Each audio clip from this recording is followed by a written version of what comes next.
ઉપસ્થિત મહાનુભાવો, મારા શિક્ષકગણ, મારા વાલા વિદ્યાર્થી મિત્રો તથા મારા પરમ ગુરુ ગણાતા એવા મારા આચાર્યશ્રી, આપણે સૌ જાણીએ છીએ કે men are hardly born great but he becomes great by his work. કોઈ પણ વ્યક્તિ પોતે મહાન જન્મતો તો નથી, પરંતુ તે પોતે કરેલા કાર્યો દ્વારા મહાન બને છે. આમ આપણા સૌના પૂજ્ય મોટા પણ મહાન તો હતા જ, પણ તેમને મહાન બનાવવા પાછળ અનેક સંત ગુરુઓનો હાથ હતો. આ વાત પરથી તમે એ તો સમજી જ ગયા હશે કે મારો આજનો વિષય શું છે. મિત્રો, મારો આજનો વિષય છે પૂજ્ય મોટાને મળેલા સંતો. મિત્રો, અત્યારે મારા ગુરુ શ્રી લાકાસરે જણાવ્યું કે કોઈ પણ વ્યક્તિની સફળતા પાછળ અનેક વ્યક્તિનો હાથ હોય છે. તો મિત્રો, હું તમને આજે પૂજ્ય મોટાશ્રીના સફળતા પાછળના થોડા વ્યક્તિઓની વાત કરું છું, તો આપ સૌ શાંતિથી સાંભળજો. મિત્રો, એકવાર એવું બન્યું કે અમદાવાદથી હરિપ્રસાદભાઈ કરીને એક વ્યક્તિ આવ્યા અને શ્રી મોટાને કહ્યું કે તમને બાળયોગી મહારાજ બોલાવે છે. શ્રી મોટા તો પોતે વિચારમાં પડી ગયા કે આ બાળયોગી મહારાજ કોણ હશે અને મને શા માટે બોલાવે છે, પરંતુ આ રીતે કોઈનું નોંધમાં આવે તો જવું તો પડે જ ને. આમ શ્રી મોટા બાળયોગી મહારાજને મળવા માટે ગયા. તેઓ તેમની પાસે ગયા, તેમને વંદન કર્યું અને તેમની નજીક બેઠા. ત્યારે બાળયોગી મહારાજે તેમને જણાવ્યું કે તમે મારી સાથે થોડો સમય વિતાવો. બાળયોગી મહારાજના કહ્યા અનુસાર શ્રી મોટા તેમની સાથે થોડા દિવસો રહ્યા. જેટલા દિવસ પણ રહ્યા તેટલા દિવસ તેમણે સાધનાને કઈ રીતે વિકસાવવી તેની શિક્ષા લીધી.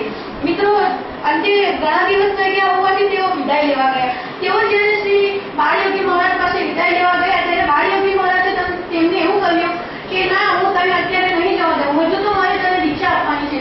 પરંતુ શ્રી મોટાએ તેના પ્રત્યુત્તરમાં એવું કહ્યું કે ના મહારાજ, ના, હું તમારી પાસે દીક્ષા લેવા માટે અહીં સમર્થ નથી.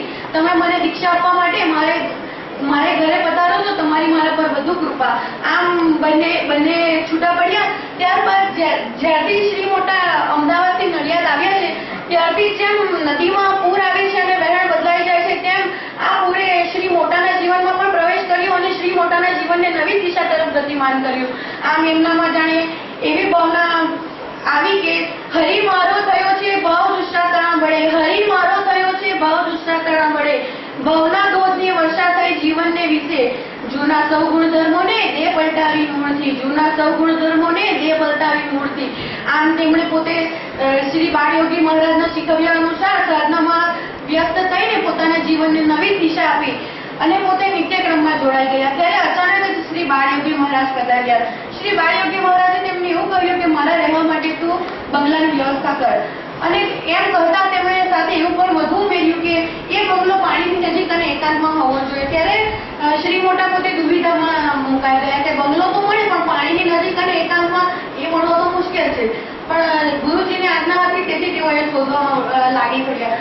ત્યારે તેમના એક મિત્ર કાસમભાઈએ તેમને કહ્યું કે મારો રામ તલાવડી વાળો બંગલો હું તમને આપું છું થોડા દિવસો માટે, તમે તમારા મહારાજને ત્યાં ઠહેરાવો. આમ રામ તલાવડી નજીકની હાજી મંદિરમાં આ બાળયોગી મહારાજ અને શ્રી મોટા રહ્યા. તેઓ જેટલા પણ દિવસ નડિયાદમાં રહ્યા તે આ હાજી મંદિરમાં રહ્યા. હું તમને આ હાજી મંદિર વિશે કહું તો આજે પણ આપણને આ હાજી મંદિર એ જ સ્થિતિમાં રામ તલાવડી નજીક જોવા મળે છે. આ હાજી મંદિરમાં શ્રી મોટાને ઈશ્વરી માર્ગે જવાની દીક્ષા મળી હતી. મિત્રો, અંતે જ્યારે વિદાયનો વારો આવ્યો ત્યારે શ્રી બાળયોગી મહારાજે મોટાને બોલાવ્યા અને કહ્યું કે જો સાંભળ, હું તો માત્ર ધૂળીવાળા દાદા કેશવાનંદજીનો મોકલ્યો તને અહીં દીક્ષા આપવા આવ્યો છું. તારા ખરા ગુરુ તો એ જ છે, એટલે હવે તને એમની પાસે જવાનું રહેશે. આમ વિદાય લીધી. ત્યારબાદ શ્રી બાળયોગી મહારાજ અને શ્રી મોટા પોતે નડિયાદના હાલના હરિઓમ આશ્રમમાં ગયા. આ હરિઓમ આશ્રમ ત્યારે ન હતું, પરંતુ માત્ર ત્યાં આશ્રમ અને વરડો હતો. આ વરડાની ડાળ પર બેસીને શ્રી મોટા ઈશ્વરનું સ્મરણ કરતા.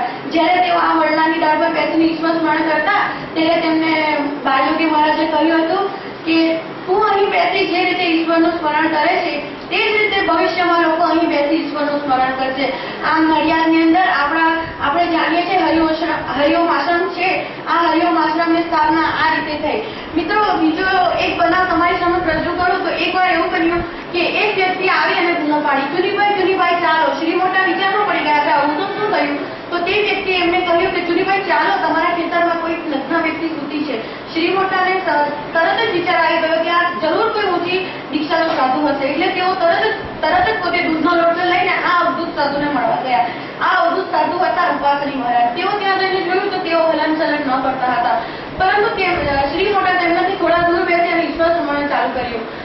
ત્યારે ત્યારે તેમણે ઈશ્વર સ્મરણ પૂર્ણ કર્યા બાદ તેમને દૂધનો લોટો આપ્યો અને તેમને પીવડાવ્યું. ત્યારબાદ તેઓ કંઈ ન બોલ્યા તો માત્ર એટલું જ કે મને ઘરે લઈ જાય. ત્યારબાદ શ્રી મોટાએ તેમને ઘરે લઈ જવાની વ્યવસ્થા કરી અને તેઓ તેમને ઘોડાગાડીમાં બેસાડીને ઘરે લઈ ગયા. ઘરે પહોંચ્યા બાદ શ્રી મોટાએ એમની ગાડી પર એમની જરૂરિયાતની બધી વસ્તુઓ હાજર કરી આપી. અહીં તો તે પેશાબ પાણી માટેના સકોરા પણ તેમને ત્યાં જ ગોઠવી આપ્યા.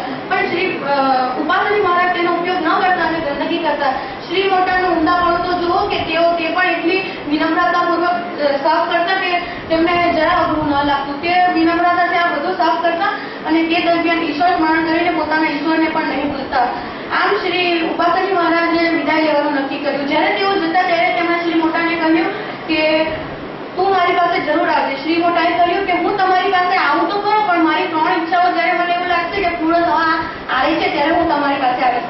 તેમની 3 ઈચ્છાઓ એ હતી કે એક તો એમની સાધના સફળ થાય તે માટે એમના પર કૃપા થાય, બીજું એમની પાસે જવાનું ભાડું એમને આકસ્મિક રીતે મળે, અને ત્રીજું જ્યારે એમને ઉપાસની મહારાજના દર્શન થાય ત્યારે તેઓ તેમને મળવા જાય. આમ એમની 3 ઈચ્છાઓ એમને વ્યક્ત કરી. ત્યારબાદ તે પોતાના નિત્યક્રમમાં જોડાઈ ગયા અને બન્યું એવું કે તેઓ પોતે ભજન ગાઈ રહ્યા હતા ત્યારે એક વ્યક્તિ આવી અને તેમને તેમના ભજનના ફળ રૂપે 45 રૂપિયા આપ્યા. અને કોઈ દિવસ નહીં તે દિવસ તેમને શ્રી ઉપાસની મહારાજના દર્શન થયા. શ્રી મોટા સમજી ગયા કે આ મારી 3 ઈચ્છાઓમાંની ઈચ્છાઓ પૂર્ણ થઈ, એટલે હવે તો મારે મારા ગુરુ મહારાજને મળવા જવું જ પડશે. આમ તેઓ ઉપાસની મહારાજને મળવા માટે શાકોરી પડ્યા. શાકોરી ગયા બાદ તેઓએ ઉપાસની મહારાજ સાથે સમય વિતાવ્યો અને એવું જોયું કે ઉપાસની મહારાજ તો ઘણા જ્ઞાની છે. તેઓ શાકોરી રહ્યા તે દરમિયાન પોતાની મિનિટ પોતાની સાધનાના વિકાસમાં વાપરી અને શાકોરી રહ્યા તે દરમિયાન તેમણે પોતાના સાધનારૂપી પુષ્પનો ખૂબ જ સારો વિકાસ કર્યો હતો.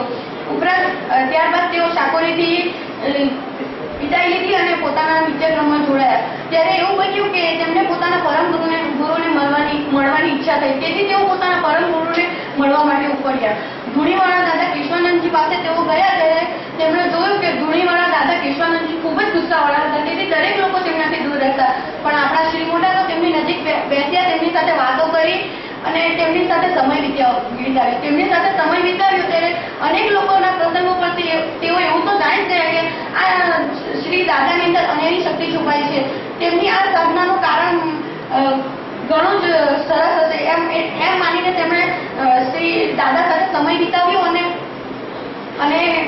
અને તેમની પાસે શીખ્યું કે પોતાની સાધનાને કઈ રીતે વધુ સક્ષમ બનાવી શકાય. આમ અંતે તેમણે વિદાય લીધી અને પોતે નડિયાદ પહોંચ્યા. નડિયાદ પહોંચ્યા પછી બન્યું એવું કે તેઓને સાધનામાં વિઘ્નો પડવા લાગ્યા. તેમના મનમાં અનેક વિચારોના વંટોળ ફૂંકાવા લાગ્યા. ત્યારે તેમને બાળયોગી મહારાજની વાત યાદ આવી કે તારી સાધનામાં જો કોઈ દિવસ કોઈ બાધા આવે તો તું નથુરામને મળવા જજે. આમ શ્રી મોટા નથુરામજીને મળવા માટે ઉપડ્યા. નથુરામજીને મળવા ગયા અને પોતાની દુવિધા જે હતી તેમને વ્યક્ત કરી. ત્યારે નથુરામજી એમને કહ્યું કે જો તારે આમાં ગભરાવાની કઈ જરૂર નથી, તું તારી નાભીની ચા અને નીચે તારું ધ્યાન કેન્દ્રિત કર અને પોતાના મનને એકાગ્ર કર. જો તું આ રીતે 7 દિવસ કરીશ તો તારું મન એકાગ્ર થશે અને તારા મનના દરેક વિકારોનો સંબંધ થશે. આમ શ્રી મોટા 21 દિવસ આ રીતે પ્રયત્ન કર્યા અને પોતાના મનના દરેક વિકારોને દૂર કર્યા. આ રીતે 21 દિવસની સાધના બાદ તેમનું તન અને મન પવિત્ર થઈ ગયું. મિત્રો, શ્રી મોટાની આજના મારા આ વ્યક્તિત્વ પરથી હું એવું તો જરૂર કહી શકું કે શ્રી મોટા પોતાને કોઈ દિવસ સંપૂર્ણ જ્ઞાની માન્યા નહીં અને પોતાના દરેક ગુરુ પાસે તેમણે વધુ ને વધુ શિક્ષણ મેળવવાની આશા રાખી. મિત્રો, તેઓ હંમેશા એવું જ માનતા હતા કે only analysis is never complete. The negation of the incomplete action is total action. પ્રકૃતિથી પ્રેરાયેલું કાર્ય અધૂરું છે.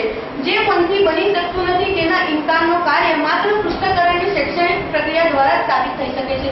આમ તેમણે પોતાની જાતને હંમેશા હજુ મારે કંઈક શીખવાનું છે એમ માનીને પોતાના જીવનમાં આવેલા દરેક સંત ગુરુઓની પાસેથી શિક્ષણ લઈને પોતાના જીવનને વધુ ને વધુ ઉન્નત બનાવ્યું. તો મિત્રો, મારી પણ તમને એ જ સલાહ છે કે તમે મારા આજના આ વ્યક્તિત્વ પરથી કંઈ શીખો અને પોતાના જીવનના દરેક ગુરુને મહત્વ આપો અને પોતે હજુ કંઈક શીખવાનું છે એવી રીતના આગળ વધો અને પોતાના દરેક ગુરુનું કહ્યું માનો. Thank you.